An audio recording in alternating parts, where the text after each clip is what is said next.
Quand j'en suis à ce stade, c'est qu'irrémédiablement tout m'a mené là. Je crois être capitaine à bord, mais c'est faux. Dans l'ombre, au cœur de mes tripes ou de mon cerveau, le contenu d'une page vagabonde déjà depuis quelque temps. Il me hante. Et si je veux me débarrasser de cette boule au ventre, comme une ombre sur mon cœur, je dois la coucher sur le papier. Alors je m'installe et commence. J'aime poser ce geste, rentrer dans la danse et chorégraphier mes pensées. Tout d'abord, j'accueille la blancheur.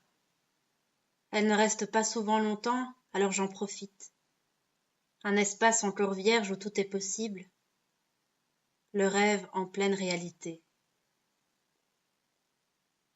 Parfois, je fausse et provoque cette rencontre.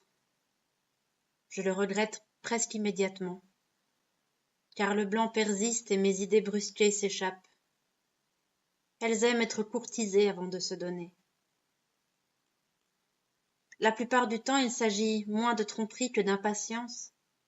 Je ne souhaite pas les heurter, mais le désir est trop fort et l'envie de jouer bien trop grand. Alors j'accélère le processus, zappe la maturation et précipite l'action. J'ai la sensation que certaines me comprennent, car elles s'engouffrent dans cette faille.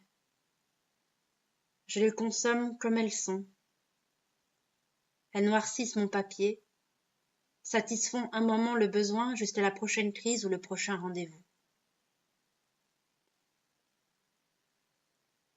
Après ce premier contact avec la matière, je sens généralement une image se concrétiser à l'intérieur de mon crâne.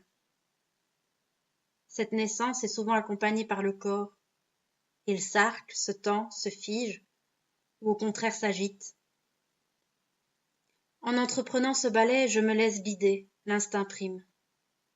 De temps en temps, l'image est plus complexe et demande un délai. Le café et une fenêtre sont alors mes alliés. Je ne regarde pas vraiment ce qui se passe à l'extérieur, trop investi par mes mouvements internes. La vie de la rue ou l'immobilité des cimes des maisons ne sont que prétextes. Ils calment mon impatience. Diversion pour le corps. Puis, tout à coup, elle est là. C'est l'effervescence. Il faut passer à l'action. Mais le corps est lent. Plus lent que l'esprit et c'est le choc, le vide, ou plutôt la suspension. Je retiens mon souffle.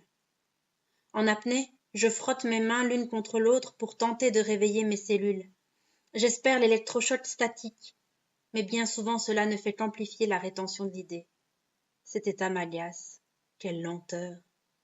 Pourquoi l'idée ne peut-elle être présentée dans sa forme la plus primaire, un flux électrique entre deux neurones? Le livre serait comme le ciel, les soirs d'orage en été. L'idée, énergie pure, trancherait l'espace sans préoccupation de forme. Simplification de ma vie. Quand j'arrive enfin à dépasser ce stade, à aller au-delà de cette lutte entre mes doigts et mon esprit, débute alors la phase la plus cruelle, l'obsession. C'est le moment de la sélection et de l'éviction des propositions. 100 fois sur le métier remets ton ouvrage serait mon adage fétiche. Je choisis, j'efface, je relis, je modifie, je cherche, je vis jusqu'à épuisement ou du mot ou de moi.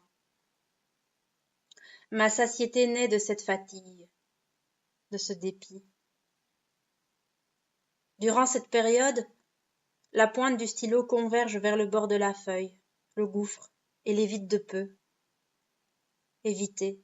L'a-t-il vraiment évité? Verser de l'encre sur du papier n'est pas anodin.